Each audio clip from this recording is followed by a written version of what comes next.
എല്ലാവർക്കും ഒരു പുതിയ വീഡിയോയിലോട്ട് സ്വാഗതം. ഇന്ന് നമ്മളോടൊപ്പം ഉള്ളത് 20 വർഷത്തിലേറെയായി തങ്കമണി സ്കൂളിൽ കരിയർ ഗൈഡൻസിൻ്റെ സാരഥിയായിട്ട് പ്രവർത്തിച്ചുകൊണ്ടിരിക്കുന്ന സെബാസ്റ്റ്യൻ സാറാണ്. അതോടൊപ്പം കട്ടപ്പന ഉപജില്ലയുടെ കരിയർ ഗൈഡൻസിൻ്റെ കൺവീനിയറായിട്ട് പ്രവർത്തിച്ചുകൊണ്ടിരിക്കുകയാണ്. സാറിന് സ്വാഗതം. Thank you sir. ഞങ്ങളിപ്പോൾ 10ാം ക്ലാസ് കഴിഞ്ഞ് നിൽക്കുകയാണ്. ഇനി ഞങ്ങൾ +1ലേക്ക് ഒരു സ്ട്രീം തിരഞ്ഞെടുക്കുമ്പോൾ എന്തൊക്കെ കാര്യങ്ങളാണ് ശ്രദ്ധിക്കേണ്ടത് എന്നതിനെക്കുറിച്ച് ചെറിയ വിശദീകരണം നൽകാം. ഓക്കെ, കുട്ടികളെ നമസ്കാരം. നിങ്ങൾ 10ാം ക്ലാസ് പരീക്ഷ കഴിഞ്ഞ് റിസൾട്ടൊക്കെ കിട്ടി +1ലേക്കോ അല്ലെങ്കിൽ ഏതെങ്കിലും ഒരു സ്ട്രീമിലേക്ക് പ്രവേശിക്കണമെന്ന് ആഗ്രഹിക്കുന്നു അല്ലേ? സ്വാഭാവികമായിട്ട് ഈ സമയത്ത് നമ്മുടെ മനസ്സിൽ വരുന്ന ക്വസ്റ്റ്യന്, ഞാൻ ഏത് സ്കൂളിലാണ്, ഏത് +1നാണോ അല്ലെങ്കിൽ വൊക്കേഷണൽ ഹയർ സെക്കൻഡറിക്കാണോ ITIക്കാണോ പോളിടെക്നിക്കിനാണോ മറ്റേതെങ്കിലും കോഴ്സിനാണോ ഞാൻ പോകേണ്ടത് എന്നൊരു സംശയമാണ് മനസ്സിൽ ആദ്യമേ വരുന്നത്. രണ്ടാമത് +1ലേക്ക് വരുമ്പോൾ അതിൻ്റെ അകത്ത് പല സ്ട്രീമുകളുണ്ട്. സയൻസ്, കൊമേഴ്സ്, ഹ്യൂമാനിറ്റീസ് എന്നിങ്ങനെ 3 സ്ട്രീമുകളിലാണ് +1ൽ നമുക്ക് പഠിക്കേണ്ടത്. അപ്പോൾ എന്നെ സംബന്ധിച്ചോളം ഞാൻ ഏത് സ്ട്രീമാണ് തിരഞ്ഞെടുക്കേണ്ടത്, ഈ കാര്യങ്ങളെക്കുറിച്ച് നമുക്കൊരു സംശയം വരാം. അപ്പോൾ അത് നിങ്ങളുടെ അടുത്തൊന്ന് വിശദീകരിച്ച് തരിക എന്നുള്ളതാണ് ഞാൻ ഏറ്റെടുത്തിരിക്കുന്ന എൻ്റെ ദൗത്യം. നമുക്ക് ആദ്യമേ തന്നെ നമ്മൾ ഓരോ വിദ്യാർത്ഥികളും നമ്മുടെ പ്രത്യേകതകൾ, നമ്മുടെ കഴിവുകൾ, നമ്മുടെ അഭിരുചികൾ, നമ്മുടെ ലക്ഷ്യം എന്താണെന്ന് നമ്മൾ തിരിച്ചറിയുക എന്നുള്ളതാണ് ഏറ്റവും ആദ്യമേ വേണ്ടത്. നമ്മൾ ഓരോരുത്തരും വ്യത്യസ്തരാണ്. നമ്മുടെ അഭിരുചികൾ വ്യത്യസ്തമാണ്, നമ്മുടെ കഴിവുകൾ വ്യത്യസ്തമാണ്, നമ്മുടെ ബുദ്ധിപരമായ സിദ്ധികൾ വ്യത്യസ്തമാണ്. എന്നെ സംബന്ധിച്ചോളം ഞാൻ ആരാണ് എന്നുള്ളത് നമ്മൾ തിരിച്ചറിയുക എന്നുള്ളതാണ് കരിയർ അല്ലെങ്കിൽ ഏത് സ്ട്രീം നമ്മൾ എടുക്കണമെന്നുള്ളതിന് മുൻപ് ഏറ്റവും ആദ്യമേ നമ്മൾ പരിഗണിക്കേണ്ട വിഷയം. അപ്പം അങ്ങനെ വരുമ്പോൾ എൻ്റെ പ്രത്യേകതകൾ എന്തൊക്കെയാണ്, അതോടൊപ്പം എൻ്റെ സ്വപ്നങ്ങൾ എന്തൊക്കെയാണ്, അല്ലെങ്കിൽ ഞാൻ എന്നെ എന്തായിട്ടാണ് കാണുന്നത് ഒരു 10 വർഷം കഴിയുമ്പോൾ, അല്ലെങ്കിൽ ഒരു 8, 9, 10 വർഷം കഴിയുമ്പോൾ ഈ സമൂഹത്തിൽ ഞാൻ എന്ത് ചെയ്യുന്ന വ്യക്തിയായിട്ടാണ് ഞാൻ എന്നെ കാണുന്നത് എന്നുള്ള വിഷൻ നമ്മുടെ മനസ്സിൽ ആദ്യമേ വേണം. എൻ്റെ പ്രത്യേകത എന്താണ്, ഞാൻ ഏതിനാണ് എനിക്ക് സാമർഥ്യമുള്ളത്, എൻ്റെ അധ്യാപകരോ എൻ്റെ മാതാപിതാക്കന്മാരോ എൻ്റെ അടുത്ത കൂട്ടുകാരോ എന്നെക്കുറിച്ച് പറഞ്ഞിരിക്കുന്ന നല്ല കമൻറ്റുകൾ, ഒരുപക്ഷെ നീ ഇന്നതിനും നല്ലതാണ്, ഇന്നത് നീ മിടുക്കനാണ് എന്നിങ്ങനെ എന്തെങ്കിലും കമൻറ്റുകൾ നമ്മൾ കേട്ടിട്ടുണ്ടെങ്കിൽ നമ്മളത് മനസ്സിൽ കൊണ്ടുവരണം. അതോടൊപ്പം തന്നെ നമ്മൾ നമ്മുടെ പ്രത്യേകതകൾ മനസ്സിലാക്കുക. ഹുവമായി, ഞാൻ ആരാണ്, ഞാൻ എന്ത് ആണ് ഞാൻ ആഗ്രഹിക്കുന്നത്. ഒരു കരിയറിൽ നമ്മൾ ഏറ്റവും കൂടുതൽ ശ്രദ്ധിക്കേണ്ട ഒരു കാര്യം, നമ്മളത് ചെയ്യുമ്പോൾ നമ്മളത് ആസ്വദിക്കാൻ പറ്റണം. എന്ത് തൊഴിലാണെങ്കിലും ഏത് തൊഴിലിലേക്കാണ് നമ്മൾ പ്രവേശിക്കുന്നെങ്കിലും നമുക്കത് നന്നായിട്ട് അത് ആസ്വദിക്കാൻ സാധിക്കണം. പലപ്പോഴും നിർഭാഗ്യവശാൽ സംഭവിക്കുന്നൊരു കാര്യം, ഒന്നെങ്കിൽ നമ്മുടെ മാതാപിതാക്കന്മാർ പറഞ്ഞിട്ടോ അല്ലെങ്കിൽ നമ്മുടെ കൂട്ടുകാർ ഏതിന് പോകുന്നു എന്ന് കരുതിയോ ആ സ്ട്രീമിലേക്കാണ് നമ്മൾ പോകുന്നത്. 10ാം ക്ലാസ് വരെ എൻ്റെ കൂടെ നിന്നവരെ എന്തിനു പോകുന്നു, ഞാനും അത് പോകുന്നു, എനിക്ക് പ്രത്യേക ഒരു ലക്ഷ്യമില്ല. അല്ലെങ്കിൽ ചിലർ പറയുന്നു, എനിക്ക് 10ാം ക്ലാസ്സിലെ എല്ലാ വിഷയത്തിനും A+ കിട്ടി, അതുകൊണ്ട് ഞാൻ സയൻസ് എടുത്ത് പഠിക്കണം എന്നാണ് എല്ലാവരും പറയുന്നത്. ഓക്കെ, നിങ്ങൾക്ക് സയൻസ് പഠിക്കാനുള്ള താല്പര്യവും അഭിരുചിയും കഴിവും ഉണ്ടെങ്കിൽ നിങ്ങൾക്ക് ധൈര്യമായിട്ട് സയൻസ് എടുത്ത് പഠിക്കുക, ഒരു കുഴപ്പമില്ല. ആ സമയത്ത് നിങ്ങളുടെ അഭിരുചി മറ്റൊന്നാണ്, നിങ്ങൾക്കൊരു ബിസിനസ് എൻ്റർപ്രനർഷിപ്പ് എടുക്കാനും ഒരു തൊഴിൽ മേഖലയിലേക്ക് പ്രവേശിക്കുന്നതിന് മുൻപ് നിങ്ങൾക്കൊരു ബിസിനസ്സാണ് നിങ്ങളുടെ മനസ്സിൽ താല്പര്യമെങ്കിൽ സ്വാഭാവികമായിട്ടും നിങ്ങൾക്ക് കൊമേഴ്സ് ഗ്രൂപ്പ് എടുത്ത് പഠിക്കുന്നതായിരിക്കും നല്ലത്. അല്ലെങ്കിൽ മാനവീയ വിഷയങ്ങൾ, നമ്മുടെ സമൂഹത്തിൻ്റെ സാമൂഹിക പ്രശ്നങ്ങളുണ്ട്, സാമ്പത്തികമായിട്ടുള്ള വിഷയങ്ങളുണ്ട്, പൊളിറ്റിക്കലായിട്ടുള്ള വിഷയങ്ങളുണ്ട്. ഇങ്ങനെയുള്ള കാര്യങ്ങളിൽ ജനങ്ങളുമായിട്ട് ഇടപെട്ട് ജനകീയ വിഷയങ്ങളിൽ ഇടപെടാനും അതിൻ്റെ അത് ഉൾപ്പെടാനും ഒക്കെയുള്ളൊരു കഴിവും അങ്ങനെ ഒരു മനസ്സുമാണ് നിങ്ങൾക്ക് ഉള്ളത് എങ്കിൽ നന്നായിട്ട് വായിക്കാനും പ്രശ്നങ്ങൾ വിശകലനം ചെയ്യാനും ഒക്കെയുള്ള ഒരു കഴിവും ഒരു താല്പര്യമാണ് നിങ്ങൾക്കുള്ളെങ്കിൽ ധൈര്യമായിട്ട് നിങ്ങൾക്ക് ഹ്യൂമാനിറ്റീസിലേക്ക് വരാം. അപ്പോൾ നമ്മൾ ഏത് വിഷയമാണ് പല കുട്ടികളും ചോദിക്കുന്ന ഒരു ക്വസ്റ്റ്യൻ, സാറേ ഞാൻ ഏത് സ്ട്രീമാണ് എടുക്കേണ്ടത് എന്നുള്ളതാണ്. പക്ഷേ ഏതാണ് ഏറ്റവും ബെസ്റ്റ് സ്ട്രീം എന്നാണ് സാധാരണ കുട്ടികൾ ചോദിക്കുന്നൊരു ചോദ്യം. എൻ്റെ അഭിപ്രായത്തിൽ ബെസ്റ്റ് സ്ട്രീം എന്ന് പറയാൻ നമുക്കൊന്നും പറയാൻ പറ്റത്തില്ല. അതൊരു കുട്ടിയെ ആശ്രയിച്ചിരിക്കുന്നത് അതാ ബെസ്റ്റ് സ്ട്രീം എന്നുള്ളത്, ഓരോരുത്തരെ ആശ്രയിച്ചിരിക്കുന്നത്. എന്നെ സംബന്ധിച്ചുള്ള ബെസ്റ്റ് സ്ട്രീം നിങ്ങളെ സംബന്ധിച്ചുള്ള ബെസ്റ്റ് സ്ട്രീം ആയിരിക്കണമെന്നില്ല. ഇവനെ സംബന്ധിച്ചുള്ള ബെസ്റ്റ് സ്ട്രീം ഇദ്ദേഹത്തിനെ സംബന്ധിച്ചുള്ള ബെസ്റ്റ് ആകണമെന്നില്ല. അതൊരു വ്യക്തിയെ ആശ്രയിച്ചിരിക്കുന്നത്. അതാണ് നമ്മൾ പരിഗണിക്കേണ്ട ഒരു കാര്യം. പിന്നെ നമ്മുടെ ലക്ഷ്യം, ലോങ് ടൈം ഗോളുണ്ട്, ഷോർട്ട് ടൈം ഗോളുണ്ട്. അപ്പോൾ ഞാൻ നേരത്തെ പറഞ്ഞു, നമ്മുടെ ജീവിതത്തിൽ എന്ത് കാര്യങ്ങളും നടക്കുന്ന 2 പ്രാവശ്യമാണ്. ഒന്ന് നമ്മുടെ മനസ്സിലാണ്, 2 യഥാർത്ഥത്തിൽ. മനസ്സിൽ നടക്കാത്തൊരു കാര്യം യഥാർത്ഥത്തിൽ നടക്കത്തില്ല. ഒരു കെട്ടിടം നിർമ്മിക്കുമ്പോൾ നമ്മുടെ മനസ്സിലേക്ക് വരുന്നത് ആ കെട്ടിടം എങ്ങനെ ഇരിക്കുന്നു, അതിൻ്റെ ഡിസൈൻ എങ്ങനെയാണ്, എത്ര മുറികളുണ്ട്, അത് അപ്പിയറൻസ് എങ്ങനെയാണ്, അതിൻ്റെ ഉള്ളിലുള്ള സൗകര്യങ്ങൾ എന്തൊക്കെയാണ് എന്നുള്ളത് നമ്മുടെ മനസ്സിലാദ്യം നമ്മൾ അസ്യൂം ചെയ്യും. അതനുസരിച്ച് നമ്മളൊരു പ്ലാൻ ഉണ്ടാക്കും. എന്നിട്ട് ആ പ്ലാൻ അനുസരിച്ചാണ് നമ്മൾ കെട്ടിടം നിർമ്മിക്കാൻ, അതിനുവേണ്ടിയുള്ള പണം കണ്ടെത്താനും അതിനുള്ള മെറ്റീരിയൽസ് കണ്ടുപിടിക്കാനും അവസാനം നമ്മളൊരു എഞ്ചിനീയറെ കണ്ട് നമ്മുടെ കാര്യങ്ങൾ അവരോട് സംസാരിച്ചു. അങ്ങനെയാണ് യഥാർത്ഥത്തിൽ ഒരു കെട്ടിടം നിർമ്മാണത്തിലേക്ക് വരുന്നത്. ഈ കെട്ടിടം ആദ്യമേ എവിടെ നടന്നു, നിർമ്മാണം എവിടെ നടന്നു? നമ്മുടെ മനസ്സിൽ ആദ്യമേ നടന്നത്. ഇതുപോലെ തന്നെ ഞാനൊരു 10 വർഷം കഴിയുമ്പോൾ ഞാൻ എന്തായിട്ടാണ് അറിയപ്പെടുന്നത്, ഈ കാര്യം. അപ്പം നമ്മളൊരു കരിയർ തിരഞ്ഞെടുക്കുമ്പോൾ നമ്മൾ ശ്രദ്ധിക്കേണ്ട മറ്റു ഒത്തിരി കാര്യങ്ങളുണ്ട്. ഒന്ന്, ഞാൻ നേരത്തെ പറഞ്ഞ പോലെ നമ്മുടെ അഭിരുചി, നമ്മുടെ താല്പര്യം, പിന്നെ അതുകൂടെ തന്നെ അതിൻ്റെ സ്കോപ്പ്. ഇന്നത്തെ കാലത്ത് സ്കോപ്പുള്ളൊരു വിഷയത്തിന് ചിലപ്പോൾ ഒരു 5-6 വർഷം കഴിയുമ്പോൾ അതിന് വേണ്ടത്ര പ്രസക്തി കാണണമെന്നില്ല. പണ്ടൊക്കെയാണ് ഉദാഹരണത്തിന് എല്ലാവരും ടൈപ്പ് റൈറ്റിങ്ങിന് പോകുന്നൊരു കാലഘട്ടമായിരുന്നു ഞങ്ങളുടെയൊക്കെ ചെറുപ്പത്തിൽ. ഇപ്പോൾ ആരും ടൈപ്പ് റൈറ്റിംഗ് പഠിക്കാറില്ല. DTP ഓപ്പറേഷനും കമ്പ്യൂട്ടറുമായിട്ട് ബന്ധപ്പെട്ട കാര്യങ്ങളിലേക്ക്. കാരണം ഒരുപക്ഷെ നമുക്ക് ഡ്രൈവിംഗ് പോസ്റ്റ്, ഇപ്പോഴത്തെ ഏറ്റവും കൂടുതൽ ആൾക്കാർക്ക് തൊഴിൽ കൊടുക്കുന്നൊരു മേഖല ഡ്രൈവിങ്. ഒരുപക്ഷെ ഒരു 10 വർഷം കഴിയുമ്പോൾ ഡ്രൈവേഴ്സ് എന്നുള്ളൊരു കാറ്റഗറി ഉലകത്തിൽ കാണുമെന്നില്ല. കാരണം അതെല്ലാം കമ്പ്യൂട്ടർ എയ്ഡഡ് കമ്പ്യൂട്ടറായിട്ട് ഓട്ടോമാറ്റിക്കായിട്ട് നമ്മളെ സ്ഥലത്ത് കൊണ്ട് നമ്മൾ പ്രോഗ്രാം ചെയ്ത് വെച്ചിരിക്കുന്നു, നമ്മളെ കൊണ്ട് കൃത്യസ്ഥലത്ത് നമ്മളെ ഏൽപ്പിക്കും. അപ്പോൾ ഒരു 10 വർഷം കഴിയുമ്പോൾ കാണാവുന്ന സാധ്യതകൾ കണ്ടുകൊണ്ട് വേണം നമ്മൾ ഒരു കരിയർ സെലക്ട് ചെയ്യാൻ. പിന്നെ അതോടൊപ്പം തന്നെ സാമ്പത്തികം ഒരു പ്രധാനപ്പെട്ട കേസാണ്. നമ്മളൊരു തൊഴിലിലേക്ക് വരുമ്പോൾ നമുക്ക് കുടുംബത്തിന് ജീവിക്കാൻ ആവശ്യത്തിനുള്ള വരുമാനം കിട്ടണം, മാന്യമായിട്ട് ജീവിക്കാനുള്ള സാമ്പത്തികം അതിൽ നിന്ന് കിട്ടണം. അപ്പോൾ പ്രത്യേകിച്ച് സാമ്പത്തികമായിട്ട് സുരക്ഷ കരിയറുമായിട്ട് ബന്ധപ്പെട്ടാണ്, അതൊരു പ്രധാനപ്പെട്ട ഘടകമാണ്. 2, നമ്മുടെ വ്യക്തിത്വം. ചിലർ ഇൻട്രോവേർട്ടായിട്ട് വ്യക്തിത്വമുണ്ട്, എക്സ്ട്രോവേർട്ടായിട്ട് വ്യക്തിത്വമുള്ളവരുണ്ട്. ഇൻട്രോവേർട്ട് വ്യക്തിത്വം എന്ന് പറഞ്ഞാൽ നമ്മുടെ കാര്യങ്ങൾ, നമ്മളൊരു ചിന്താപരമായ കഴിവും ശേഷിയുള്ളവരായിരിക്കും ഇൻട്രോവേർട്ട് വ്യക്തിത്വം. അവരധികം ആൾക്കാരോട്ട് ബന്ധപ്പെടുകയോ സംസാരിക്കുകയോ ഇടപെടുകയൊന്നും ചെയ്യത്തില്ല. അവർ നന്നായി ഫ്രീ ആയിട്ടിരിക്കുമ്പോൾ വായിക്കുക, അവരുടെ ലോകത്തായിരിക്കും. പക്ഷേ ചിന്താപരമായി നല്ല ശേഷി ഉണ്ടായിരിക്കും. ഇവരൊക്കെ നല്ല സയൻറ്റിസ്റ്റുകളായിട്ടോ ഒക്കെ ആയിട്ട് വരാൻ പറ്റുമെന്നുള്ളവരാണ്. ചിലർ വെട്ടുക്കിളി പോലെ നല്ല പറന്ന് നടക്കുന്നവരുണ്ട്. എല്ലാവരുമായിട്ട് ഇടപെടുന്നു, സംസാരിക്കുന്നു, ആൾക്കാരെ കാണുകയും ഇടപെടുകയും ചെയ്യണം. അങ്ങനെ ഒരു വ്യക്തിത്വമാണ് എക്സ്ട്രോവേർട്ട് പേഴ്സണാലിറ്റി എന്ന് പറഞ്ഞാൽ. അങ്ങനെ എക്സ്ട്രോവേർട്ട് പേഴ്സണാലിറ്റി ഉള്ളവരെ സംബന്ധിച്ചുള്ള അവർക്ക് തിരഞ്ഞെടുക്കേണ്ടത് ഇരുന്ന് വർക്ക് ചെയ്യേണ്ട ഒരു കരിയറിലേക്ക് വന്നാൽ ശരിയാകില്ല. ഒരു ടൂറിസമോ മാർക്കറ്റിങ്ങോ അങ്ങനെയോട്ടോ ബന്ധപ്പെട്ടിലേക്ക് വരാം. പിന്നെ നമുക്ക് മറ്റൊരു കാര്യം മൾട്ടിപ്പിൾ ഇൻ്റലിജൻസ് എന്ന് പറഞ്ഞുകൊണ്ട് നമുക്കിടെ ബുദ്ധി പല മേഖലകളിലുണ്ട്. ഒരു വ്യക്തിയുടെ കഴിവ് ബുദ്ധി പല മേഖല. ഹവാർഡ് ഗാർണർ എന്നുള്ളൊരു സൈക്കോളജിസ്റ്റ് ഒരു കൺസെപ്റ്റ് മുമ്പോട്ട്, മൾട്ടിപ്പിൾ ഇൻ്റലിജൻസ് എന്നുള്ളൊരു കൺസെപ്റ്റ് മുമ്പോട്ട് വെച്ചിട്ടുണ്ട്. അതിൻ്റെ അകത്ത് അദ്ദേഹം പറയുന്നത് ഇതിനൊരു 5-6 മേഖലകളിൽ നമ്മുടെ ഇൻ്റലിജൻസ് ഉണ്ട്. 5-6 മേഖലകളിൽ. ഒന്ന് അവർ പറയുന്നത് മ്യൂസിക്കൽ ഇൻ്റലിജൻസ്. മ്യൂസിക്കൽ ഇൻ്റലിജൻസ് ഉള്ളവരെ സംബന്ധിച്ചോളം അവർക്ക് ഋതവും അല്ലെങ്കിൽ താളാത്മകമായ ബോധമുണ്ട്. അവർക്ക് മ്യൂസിക് കമ്പോസ് ചെയ്യാനും അത് കേൾക്കാനും അതിൻ്റെ അകത്ത് മ്യൂസിക്കുമായിട്ട് ബന്ധപ്പെട്ടൊരു അഭിരുചി അവർക്കുണ്ടായിരിക്കും. അവർ പെട്ടെന്ന് പുതിയ താളങ്ങളെ കാണുമ്പോൾ ശ്രദ്ധിക്കുന്നു. താളത്തിനനുസരിച്ച് ഡാൻസ് ചെയ്യാനും പാട്ട് പാടാനും കമ്പോസ് ചെയ്യാനും ഒരു കഴിവുണ്ട്. ചിലർക്ക് അരിത്തമാറ്റിക് ആയിട്ടുള്ള മാത്തമാറ്റിക്കൽ സ്കില്ലുള്ളവരുണ്ട്. ന്യൂമറിക്കൽ സ്കില്ലും നമുക്ക് പറയാം. സംഖ്യകൾ കൈകാര്യം ചെയ്യാനുള്ള കഴിവ്, സംഖ്യയുമായിട്ട് ബന്ധപ്പെട്ട് കൂട്ടുന്നതും കുറയ്ക്കുന്നതും ഹരിക്കുന്നതും, അതോടൊപ്പം തന്നെ നമുക്ക് അക്കൗണ്ടിങ് മേഖല, മാത്തമാറ്റിക്കലായിട്ടുള്ള ഏരിയയിൽ അങ്ങനെയുള്ളവർക്ക് നല്ല കഴിവുള്ളവരുണ്ട്. ആ മേഖലയുണ്ട്. പിന്നെ ഉള്ളവരുണ്ട് നമുക്ക് ഇൻ്റർപേഴ്സണൽ സ്കില്ല്, മറ്റുള്ളവരുമായിട്ട് ഇടപെടാനും നല്ല ബന്ധങ്ങൾ സ്ഥാപിക്കാനുമുള്ള കഴിവുള്ളവരുണ്ട്. മറ്റുള്ളവരുമായിട്ട് ഇടപെട്ട് നല്ല ബന്ധങ്ങൾ സ്ഥാപിക്കുക അതൊന്നും പറ്റുന്ന കഴിവുള്ളവരുണ്ട്. ചിലർ ഇൻട്രാപേഴ്സണൽ സ്കില്ലുള്ളവരുണ്ട്.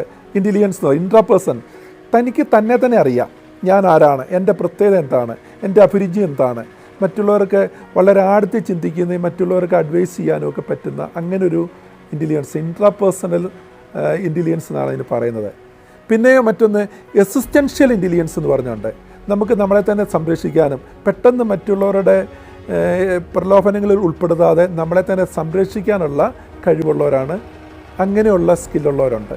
അപ്പോൾ അതിൻ്റെ അകത്ത് ഏതിലാണ് നമ്മുടെ സ്കില്ല്, നമ്മുടെ ബുദ്ധി എന്ന് നമ്മൾ മനസ്സിലാക്കി അതിനനുസരിച്ച് വേണം നമ്മളൊരു തൊഴിൽ ഏത് പഠന സ്ട്രീം തിരഞ്ഞെടുക്കാനെന്ന് തീരുമാനിക്കേണ്ടത്. അതാണ്. പിന്നെ നമുക്ക് 10ാം ക്ലാസ്സിൽ നിങ്ങൾ പഠിച്ചത് 10 വിഷയങ്ങളാണ്. പക്ഷേ പ്ലസ് വണ്ണിലേക്ക് വരുമ്പോൾ നിങ്ങൾക്ക് പഠിക്കേണ്ടത്, ഒരു വർഷം പഠിക്കേണ്ടത് 6 പേപ്പറാണ്. അതിൽ 4 പേപ്പർ സ്ട്രീം അനുസരിച്ചാണ് തിരഞ്ഞെടുക്കേണ്ടത്. 2 പേപ്പർ ലാംഗ്വേജ് പേപ്പറാണ്. ഒന്ന് ഇംഗ്ലീഷ് ആയിരിക്കും, മറ്റൊന്ന് നിങ്ങൾക്ക് മലയാളമോ ഹിന്ദിയോ മറ്റേതെങ്കിലും ലാംഗ്വേജ് ആ സ്കൂളിൽ അവൈലബിൾ ആണെങ്കിൽ സാംസ്കൃത് ഉൾപ്പെടെയുള്ളത് നിങ്ങൾക്ക് തിരഞ്ഞെടുക്കാം. നമുക്ക് സ്ട്രീമിലേക്ക് വരുന്നത്, സയൻസ് സ്ട്രീമിലേക്ക് നമുക്ക് എടുക്കുകയാണെങ്കിൽ ഏറ്റവും കൂടുതലായിട്ട് കോമൺ ആയിട്ട് കാണുന്ന ഏറ്റവും ഡിമാൻഡിങ് ആയിട്ടുള്ള ഗ്രൂപ്പ് ഏതാണെന്ന് ചോദിച്ചാൽ പ്യുവർ സയൻസ് ആണ്. പ്യുവർ സയൻസിലേക്ക് വന്നാൽ നമുക്ക് അതിൻ്റെ അകത്ത് ഫിസിക്സ്, കെമിസ്ട്രി, മാത്തമാറ്റിക്സ്, ബയോളജി, ഇതിനാണ് കോഡ് നമ്പർ 1 എന്നാണ് ഇതിനെ പറയുന്നത്. ഇതിൻ്റെ ഒരു ഗുണം എന്നാന്ന് ചോദിച്ചാൽ ഇത് എടുക്കുന്നവർ അവർക്ക് സയൻസിൽ താല്പര്യമുള്ളവരാണ് എങ്കിൽ ഇവർക്ക് എൻജിനീയറിംഗ് സ്ട്രീമിലേക്കും പോകാം, അതോടൊപ്പം മെഡിക്കൽ സ്ട്രീമിലേക്ക് പോകാം. ഇപ്പം നിങ്ങൾക്കൊരു മനസ്സ് ഫൈനലൈസ് ചെയ്യാൻ പറ്റുന്നില്ല, എൻജിനീയറിങ്ങിന് പോകണോ അല്ലെങ്കിൽ മെഡിക്കൽ സ്ട്രീമിലേക്ക് പോകണോ എന്നുള്ളത് നിങ്ങൾക്കൊരു മൈൻഡ് സെറ്റ് ചെയ്യാൻ പറ്റത്തില്ല. പക്ഷേ എനിക്ക് സയൻസ് ഇഷ്ടമാണ്, അങ്ങനെയെങ്കിൽ നിങ്ങൾക്ക് ഏറ്റവും ബെസ്റ്റ് ഓപ്ഷൻ സയൻസിൽ ഫസ്റ്റ് സ്ട്രീമാണ്. ഗ്രൂപ്പ് കോഡ് നമ്പർ 1 എന്നാണ് അതിന് പറയുന്നത്. പിന്നെ ചിലർക്ക് പറയും എനിക്ക് മാത്തമാറ്റിക്സ് വളരെ ബുദ്ധിമുട്ടാണ്, എനിക്ക് എൻജിനീയറിംഗ് ഇഷ്ടമല്ല, പക്ഷേ എനിക്ക് മെഡിക്കൽ മേഖലയിലേക്ക് കടക്കണം, എനിക്കൊരു നേഴ്സാകണം, ഒരു ഡോക്ടറാകണം, പാരാമെഡിക്കൽ മേഖലയിലേക്ക് കടക്കണം എന്ന് നിങ്ങൾ ആഗ്രഹിക്കുന്നുണ്ടെങ്കിൽ മാത്തമാറ്റിക്സ് ബുദ്ധിമുട്ടാണ്. മാത്സിന് പകരം അവിടെ ഹോം സയൻസ് ഉള്ള ഗ്രൂപ്പുണ്ട്. ചിലർക്ക് ഹോം സയൻസിന് അല്ലെങ്കിൽ ബയോളജിക്ക് പകരം ഹോം സയൻസ് ആണ്. ചിലരെ സംബന്ധിച്ചോളം കമ്പ്യൂട്ടർ ഭയങ്കര ഒരു അഭിനിവേശമുണ്ട്, കമ്പ്യൂട്ടർ പഠിക്കാനാണ്. അത് കഴിഞ്ഞ് കമ്പ്യൂട്ടർ മേഖലയിലേക്ക് പഠിക്കണം അങ്ങനെയുള്ള ആഗ്രഹം ഉണ്ടെങ്കിൽ അവരെ സംബന്ധിച്ചുള്ള ഏറ്റവും നല്ലത് കമ്പ്യൂട്ടർ ഉൾക്കൊള്ളുന്ന ഫിസിക്സ് ഉണ്ട്, കെമിസ്ട്രി ഉണ്ട്, മാത്സ് ഉണ്ട്, കമ്പ്യൂട്ടർ സയൻസ് ഉണ്ട്, ആ സ്ട്രീമിലേക്ക് എടുക്കാം. ഇങ്ങനെ തന്നെ ഒരു 10-12 സ്ട്രീമുകൾ, പലതരത്തിലുള്ള സ്ട്രീമുകൾ സയൻസിൽ തന്നെയുണ്ട്. അത് ഓരോ സ്കൂളിലും ഓരോ സ്ട്രീമുകൾ ലഭ്യമായിരിക്കുന്നത് വ്യത്യസ്തമായിട്ടുണ്ട്. പക്ഷേ ഏറ്റവും കൂടുതൽ സ്ട്രീം നമ്മുടെ സ്കൂളുകളിൽ കാണുന്നത് ഇടുക്കിയിൽ കൂടുതലും പ്യുവർ സയൻസിൻ്റെയാണ്. അത് സയൻസ് ഇഷ്ടപ്പെട്ട് പഠിക്കാൻ ആഗ്രഹിക്കുന്നവരെ സംബന്ധിച്ചുള്ള അത് നല്ലൊരു ചോയ്സാണ്. പിന്നെ ഈ സയൻസ് പഠിക്കുന്നവർക്ക് ഉള്ള ഒരു പ്രത്യേക നേട്ടം എന്നാന്ന് ചോദിച്ചാൽ അവർക്ക് ഡിഗ്രി ലെവലിൽ ഏത് സ്ട്രീമിലേക്കും പോകാം. +2 ലെവലിൽ സയൻസാണ് പഠിക്കുന്നെങ്കിൽ സയൻസിന് ഇഷ്ടമുണ്ടെങ്കിൽ സയൻസ് തന്നെ കണ്ടിന്യൂ ചെയ്യാം. അഥവാ നിങ്ങൾക്കൊരു സ്ട്രീം മാറണമെന്നുണ്ടെങ്കിൽ നിങ്ങൾക്ക് വേണമെങ്കിൽ BComന് പോകാം, അല്ലെങ്കിൽ നിങ്ങൾക്ക് BA എടുക്കാം. ഏത് മേഖലയിലേക്കും തിരഞ്ഞ് പോകാനുള്ളൊരു സ്വാതന്ത്ര്യം സയൻസ് സ്ട്രീം എടുക്കുന്നവർക്കുണ്ട്. അതുകൊണ്ട് പക്ഷേ സയൻസ് എടുക്കുമ്പോൾ ശ്രദ്ധിക്കേണ്ട ഒരു കാര്യം, നിങ്ങൾക്ക് മാത്തമാറ്റിക്കൽ എബിലിറ്റി ഉണ്ടോ, ഫിസിക്സ്, കെമിസ്ട്രി ഇങ്ങനെയുള്ള വിഷയങ്ങൾ നിങ്ങൾ 10ാം ക്ലാസ് വരെ നന്നായിട്ട് ആസ്വദിച്ച് പഠിച്ചിട്ടുണ്ടോ, അത് നന്നായിട്ട് ചെയ്യാൻ നിങ്ങൾക്ക് പറ്റുമെന്ന് നിങ്ങൾക്ക് ബോധ്യമുണ്ടെങ്കിൽ, കൂട്ടുകാരോ പേരൻസോ പറഞ്ഞല്ല, നിങ്ങളത് എൻജോയ് ചെയ്യുന്നുണ്ട്, അത് നിങ്ങൾക്ക് നല്ല മാർക്ക് കിട്ടി, നിങ്ങളത് ആസ്വദിക്കുന്നുണ്ടെങ്കിൽ ധൈര്യമായിട്ട് കടന്നു വരാവുന്നൊരു മേഖലയാണ് സയൻസ്. ഇപ്പോൾ സയൻസ് മേഖലയിലുള്ള ജോലി സാധ്യതകളെ മറ്റൊരു എപ്പിസോഡിൽ ഞാൻ നിങ്ങളുടെ അടുത്ത് വിവരിക്കാം. സയൻസ് മേഖലയിൽ നിരവധി ജോലി സാധ്യതയുണ്ട്, ഡിഫൻസിൽ ഉൾപ്പെടെയുള്ളതുണ്ട്. അത് ഈ സമയത്ത് നമുക്ക് അതിനെക്കുറിച്ച്. പിന്നെ രണ്ടാമത് ആൾക്കാർ ചിന്തിക്കുന്ന കൊമേഴ്സാണ്. കൊമേഴ്സ് പഠിക്കുന്ന കുട്ടികളെ സംബന്ധിച്ചോളം അവർക്ക് ഒരു ഓൺടർപ്രണർഷിപ്പ്, സ്വയം സംരംഭകത്വം ഏറ്റെടുക്കാനൊരു താല്പര്യം, അല്ലെങ്കിൽ ബിസിനസ് മേഖലകൾ ചെയ്യാൻ, അക്കൗണ്ടിങ് കാര്യങ്ങൾ ചെയ്യാൻ അങ്ങനെയുള്ള താല്പര്യമുള്ള മാനേജ്മെൻറ്റ്, ഒരു ബിസിനസ് സ്ഥാപനങ്ങൾ കൈകാര്യം ചെയ്യാനും നോക്കി നടത്താനുള്ള കഴിവ്, ആൾക്കാരെ മാനേജ് ചെയ്യാനുള്ള കപ്പാസിറ്റി, അങ്ങനെയുള്ളവർക്ക് ധൈര്യമായിട്ട് കടന്നു വരാവുന്നൊരു മേഖലയാണ് കൊമേഴ്സ്. കൊമേഴ്സിൽ തന്നെ നിരവധി ജോലി സാധ്യതകൾ ഇന്നത്തെ കാലത്തുണ്ട്. കാരണം മനുഷ്യന് ഏറ്റവും കൂടുതൽ ഇപ്പം ഡൈവേഴ്സിഫൈഡ് ആയിട്ട് കൊമേഴ്സുമായിട്ട് ബന്ധപ്പെട്ടാണ് ഇപ്പം പോകുന്നത്. ഈ കൊമേഴ്സ് എന്നുള്ളത് നമുക്ക് ഈ കാലത്ത് ഏറ്റവും കൂടുതൽ വരുന്നതാണ്. നമ്മൾ സാധനങ്ങൾ മേടിക്കുന്ന ആമസോണിലൂടെയോ ഫ്ലിപ്കാർട്ടിലൂടെ, പണ്ട് നമ്മൾ കടയിൽ പോയായിരുന്നു വാങ്ങുന്നത്. ഇപ്പം നമ്മൾ മൊബൈലിൽ കയറി നമ്മൾ സെർച്ച് ചെയ്യും, നമുക്ക് ഇഷ്ടമുള്ള സാധനങ്ങൾ മേടിക്കുന്നു, അല്ലേ? ഫ്ലിപ്കാർട്ട് എങ്ങനെയൊക്കെ ഉപയോഗിച്ചാണ്. ഈ കൊമേഴ്സിൻ്റെ സാധ്യത വളരെ കൂടുതലാണ്. CA, അതിനകത്ത് ചാർട്ടേഡ് അക്കൗണ്ടൻസിയുടെ കേസുണ്ട്. അതോടൊപ്പം തന്നെ നമുക്ക് CMA എന്ന് പറഞ്ഞതുകൊണ്ട് കോസ്റ്റ് അക്കൗണ്ടൻസി എന്നുള്ളൊരു മേഖലയുണ്ട്. അതുപോലെ സർട്ടിഫൈഡ് അക്കൗണ്ടൻറ്റ് പ്രാക്ടീഷണർ എന്ന് പറഞ്ഞതുണ്ട്. ഇങ്ങനെയുള്ള നിരവധി മേഖലകളുണ്ട്. പിന്നെ അതോടൊപ്പം ട്രാൻസ്പോർട്ടേഷനുമായിട്ട് ബന്ധപ്പെട്ട മേഖലകളുണ്ട്, ട്രാൻസ്പോർട്ടിങ് ആയിട്ട് ബന്ധപ്പെട്ട മേഖലകളുണ്ട്. ഇതുപോലെ അതും നമുക്ക് മറ്റൊരു എപ്പിസോഡിൽ കൊമേഴ്സിലുള്ള ജോലി സാധ്യതകൾ എന്തൊക്കെയാണെന്നതിനെക്കുറിച്ച് പിന്നീട് നമ്മൾ കൂടുതലും വിശദീകരിക്കും. പിന്നെയുള്ളത് മൂന്നാമത്തെ ഒരു സ്ട്രീം എന്ന് പറയുന്നത് കൊമേഴ്സിൽ തന്നെ വരുന്നത് പല കോമ്പിനേഷനുണ്ട്. അതിനകത്ത് ഏറ്റവും കോമൺ ആയിട്ടുള്ള കോമ്പിനേഷന് കൊമേഴ്സിലെ അക്കൗണ്ടൻസി, അക്കൗണ്ടിങ്ങുമായിട്ട് ബന്ധപ്പെട്ട ബേസിക് കണക്കുകൾ, ഒരു സ്ഥാപനത്തിൻ്റെ കണക്കുകൾ അക്കൗണ്ടിങ്ങുമായിട്ട് ബന്ധപ്പെട്ട കാര്യങ്ങൾ പഠിപ്പിക്കുന്നു. പിന്നെ മറ്റൊന്ന് ബിസിനസ് സ്റ്റഡീസ്, ബിസിനസ് എങ്ങനെ നടത്താം, ബിസിനസ്സിൽ എന്തൊക്കെ കാര്യങ്ങളാണ്, ഒരു ബിസിനസ്സിൻ്റെ ഓർഗനൈസേഷൻ എങ്ങനെയാണ്, ബിസിനസ് സംവിധാനം എങ്ങനെയാണ് നോക്കി നടത്തേണ്ടത്, ഇതിനെക്കുറിച്ചുള്ളൊരു പ്രാഥമികമായ അറിവ് കൊടുക്കുന്നതാണ് ബിസിനസ് സ്റ്റഡീസ്. ഇന്നത്തെ കാലത്ത് ബിസിനസ് മേഖലകളുടെ വ്യാപ്തി എന്ന് പറഞ്ഞാൽ വളരെ വലുതാണ്. മറ്റൊന്ന് നമുക്കുള്ള എക്കണോമിക്സ് ഈ സബ്ജക്റ്റ് കൊമേഴ്സിലും ഉണ്ട്, അതോടൊപ്പം തന്നെ ഹ്യൂമാനിറ്റീസും ഉണ്ട്. സാമ്പത്തിക ശാസ്ത്രം നമ്മൾ പറയും. അപ്പോൾ പ്രധാനപ്പെട്ട സമ്പത്ത് എങ്ങനെ ഉണ്ടാകുന്നു, അതെങ്ങനെ ഉൽപ്പാദിപ്പിക്കുന്നു, അതെങ്ങനെ ഡിസ്ട്രിബ്യൂട്ട് ചെയ്യുന്നു എന്നുള്ള കാര്യമാണ് കൊമേഴ്സ് നമ്മൾ ചർച്ച ചെയ്യുന്നത്. അല്ല, കൊമേഴ്സല്ല, നമ്മൾ എക്കണോമിക്സിനകത്ത് പറയുന്നത്. അപ്പോൾ എക്കണോമിക്സിനും നല്ല സാധ്യതയുള്ളൊരു മേഖലയാണ് ഇന്നത്തെ കാലത്ത്. നമുക്ക് പഴയ നമ്മുടെ പ്രൈം മിനിസ്റ്റർ മൻമോഹൻ സിംഗ്, അദ്ദേഹം എക്കണോമിക് സ്പെഷ്യലിസ്റ്റ് ആയിരുന്നു. ലോകത്തെ അറിയപ്പെടുന്ന ഒരു എക്കണോമിസ്റ്റാണ് അദ്ദേഹം. എക്കണോമിക്സിൽ നല്ല അറിവുണ്ടെങ്കിൽ, പരിജ്ഞാനം ഉണ്ടെങ്കിൽ നല്ല സാധ്യതകൾ ഇന്നത്തെ കാലത്തുണ്ട് എക്കണോമിക്സിന്. പിന്നെയുള്ളത് നമുക്ക് ഇതിൻ്റെ അകത്ത് നിന്ന് എക്കണോമിക്സ് കഴിഞ്ഞാൽ പിന്നെ കമ്പ്യൂട്ടർ ആപ്ലിക്കേഷൻ എന്നാണ് നമ്മുടെ ഇവിടെ കോമൺ ആയിട്ട് കാണുന്ന കൊമേഴ്സിലെ ഒരു സ്ട്രീം എന്ന് പറയുന്നത്, ഒരു കോഴ്സ് കോഡ് എന്ന് പറയുന്നത് നമുക്ക് കമ്പ്യൂട്ടർ ആപ്ലിക്കേഷൻ ഉള്ളതാണ്.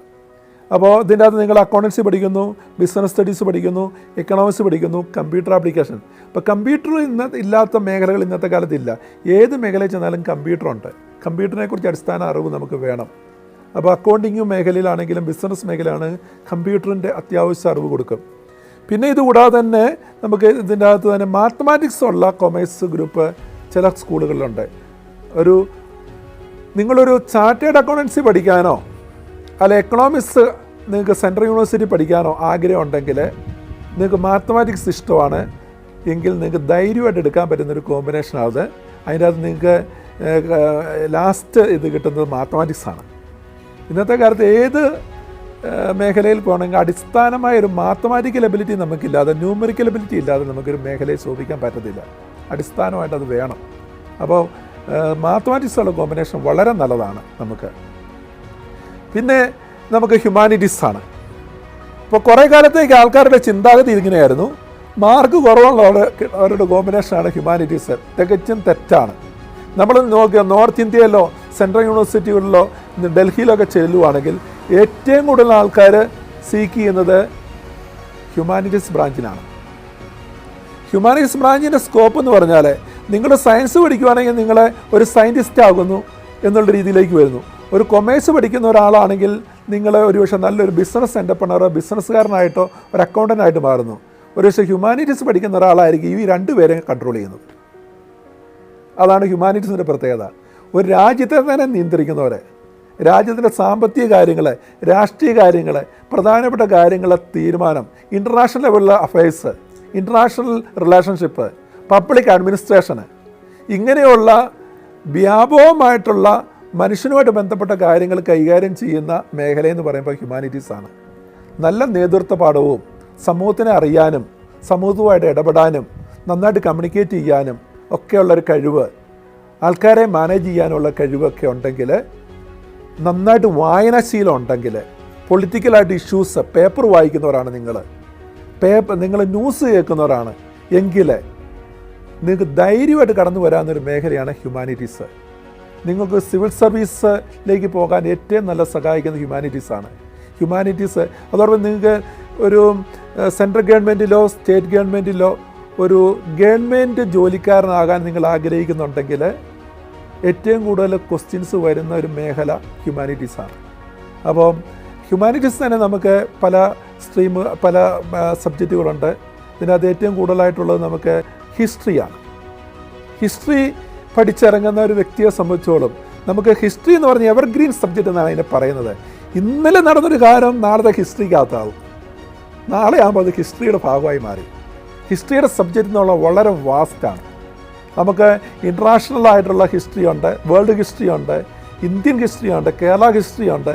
ഹിസ്റ്ററി തന്നെ പല മേഖലകളുണ്ട്. ഓക്കെ, അതിനകത്ത് ഹിസ്റ്റോറിയനായിട്ട് വർക്ക് ചെയ്യാൻ നിങ്ങൾക്ക് ആഗ്രഹിക്കുന്നുണ്ടെങ്കിൽ ഒരു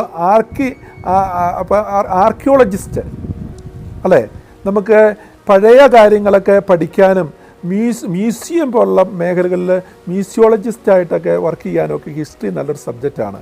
അതോടൊപ്പം തന്നെ നമുക്ക് ടീച്ചിങ് മേഖലയിൽ ഹിസ്റ്ററി നല്ല സബ്ജക്റ്റാണ്. അതോടൊപ്പം ഹിസ്റ്ററി പഠിക്കുന്നവർക്ക് പ്രത്യേകിച്ച് നല്ല ടൂറിസ്റ്റ് ഓപ്പറേറ്റേഴ്സായിട്ടും ടൂറിസ്റ്റ് ഗൈഡുകളായിട്ടൊക്കെ പ്രവർത്തിക്കാൻ നല്ല ഒരു മേഖലയാണ്. അതോടൊപ്പം ഗവൺമെൻറ് ജോലിക്കും സിവിൽ സർവീസും ഏറ്റവും നല്ലത് ഒരു സബ്ജക്റ്റാണ് ഹിസ്റ്ററി. പിന്നെ ഉള്ളത് നമുക്ക് പൊളിറ്റിക്കൽ സയൻസ്.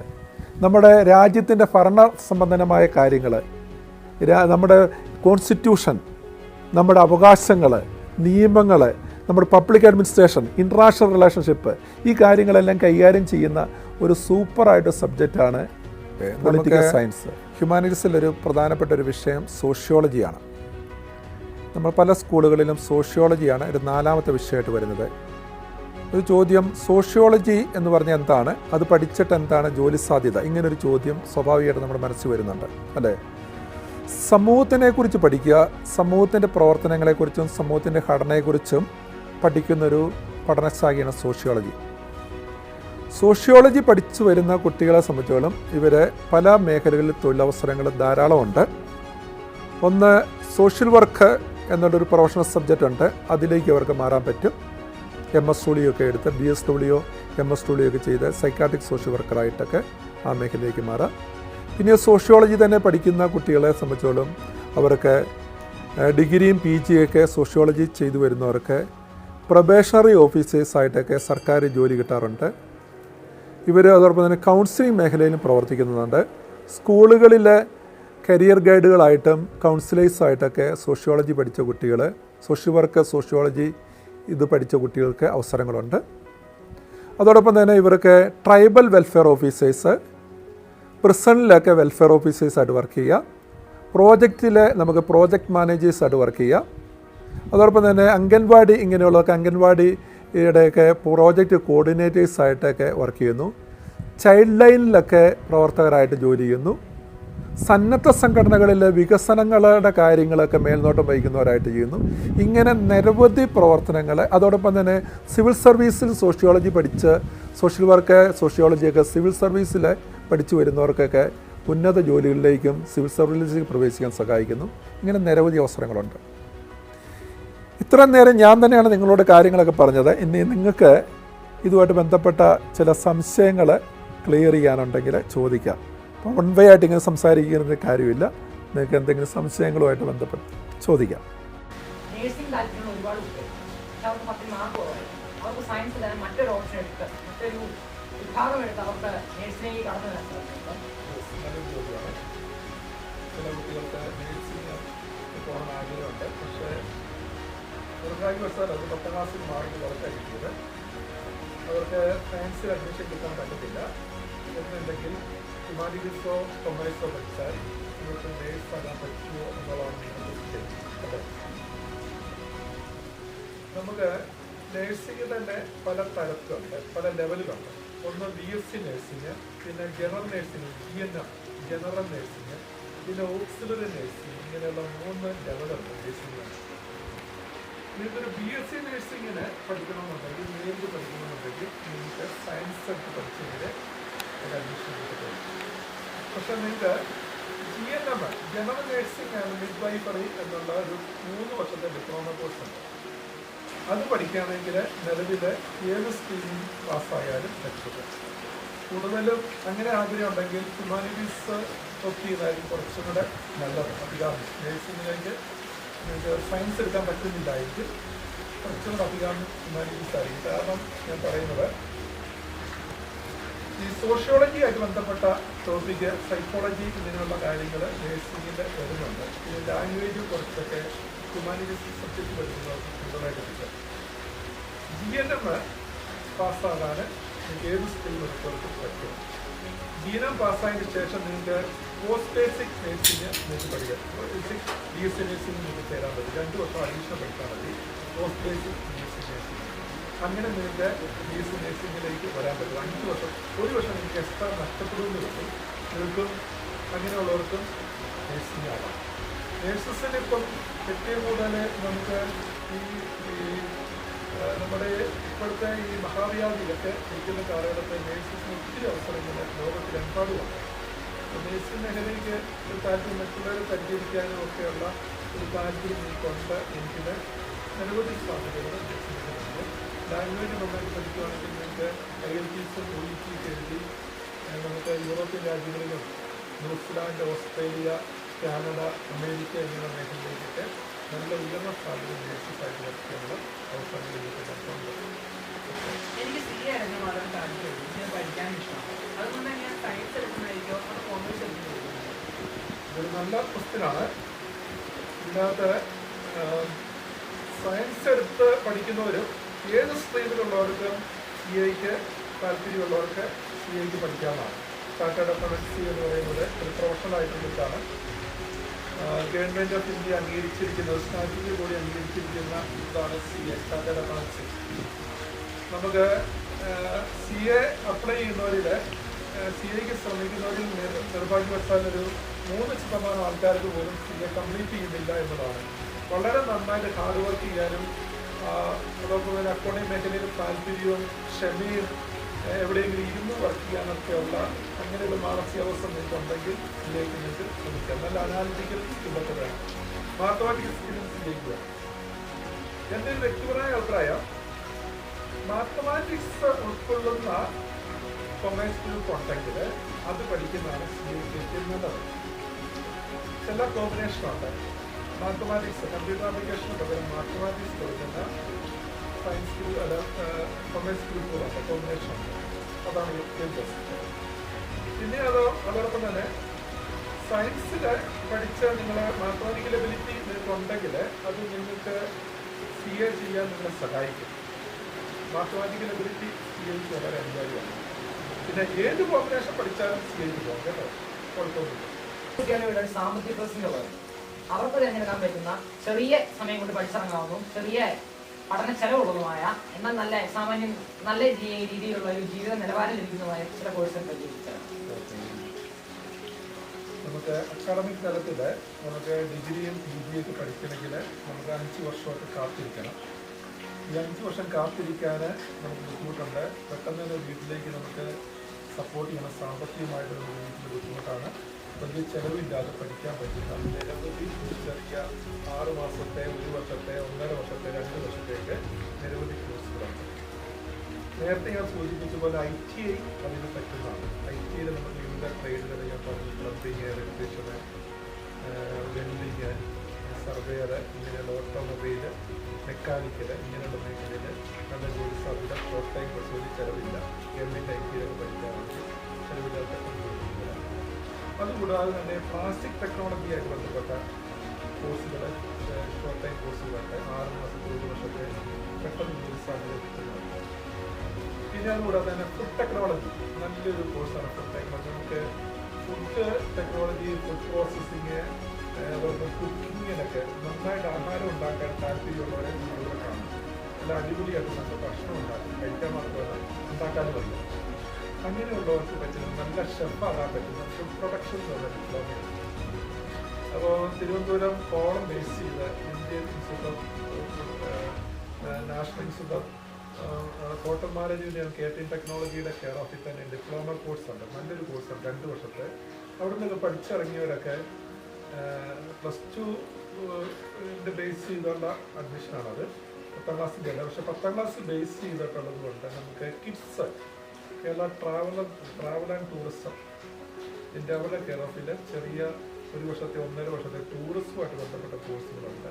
ടൂറിസ്റ്റ് ഗൈഡായിട്ടും ടൂറിസ്റ്റ് ഓപ്പറേറ്റേഴ്സായിട്ടൊക്കെ പ്രവർത്തിക്കാൻ പറ്റുന്നുണ്ട്. പിന്നെയുള്ളത് കാർപ്പൻട്രി. നമ്മൾ ഓർക്കുന്ന പഴയ കാർപ്പൻട്രിക്ക് ഒരു ഇന്നത്തെ കാലത്ത് മോഡേൺ കാർപ്പൻട്രി എന്ന് പറയുന്ന കോഴ്സുണ്ട്, 2 വർഷത്തെ. 10ാം ക്ലാസ്സാണ് ചോദിക്കുന്നത്. ഇതിൻ്റെ അകത്ത് ഈ മോഡേൺ കാർപ്പൻട്രി പഠിച്ചു വരുന്നവർക്ക് ഇന്നത്തെ കാലത്ത് നല്ല ഡിമാൻഡ്, പ്രത്യേകിച്ച് കാനഡയിലും വിദേശത്തുമൊക്കെ നല്ല ഡിമാൻഡുണ്ട്. കാർപ്പൻട്രി നമുക്കെന്നാൽ ആശാരി എന്ന് നമ്മൾ മലയാളത്തിൽ പറയുന്നത്. പക്ഷേ നമ്മൾ ഇതിൻ്റെ അകത്ത് ഉപയോഗിക്കുന്ന ടൂൾസും ടെക്നിക്കും ഒക്കെ മോഡേണാണ്, കമ്പ്യൂട്ടർ എയ്ഡഡാണ്. നല്ല ഒരു സൂപ്പറായിട്ട് ജോലി കിട്ടാൻ പറ്റുന്ന, നല്ല വരുമാനം ഉണ്ടാക്കാൻ പറ്റുന്ന കോഴ്സാണ്. പിന്നെ നമുക്ക് ഇതുപോലുള്ള നിരവധി ചെറുതും വലുതുമായിട്ടുള്ള കോഴ്സുകൾ, പല technical tools and dye making, ഇങ്ങനെ കോഴ്സുകൾ നല്ല സാധ്യതയുണ്ട്. നേരത്തെ പറഞ്ഞ ഓട്ടോമൊബൈലിൽ നല്ല സാധ്യതയുണ്ട്. ഇങ്ങനെയുള്ള ഒത്തിരി മേഖലകളുണ്ട്. ഇത്രയും നേരം ലളിതമായി നമ്മോട് സംസാരിച്ച സെബാസ്റ്റ്യൻ നന്ദി പറയുന്നു. അടുത്തൊരു എപ്പിസോഡിൽ വീണ്ടും കാണാമെന്ന പ്രതീക്ഷയോടെ നിർത്തുന്നു. നന്ദി, നമസ്കാരം.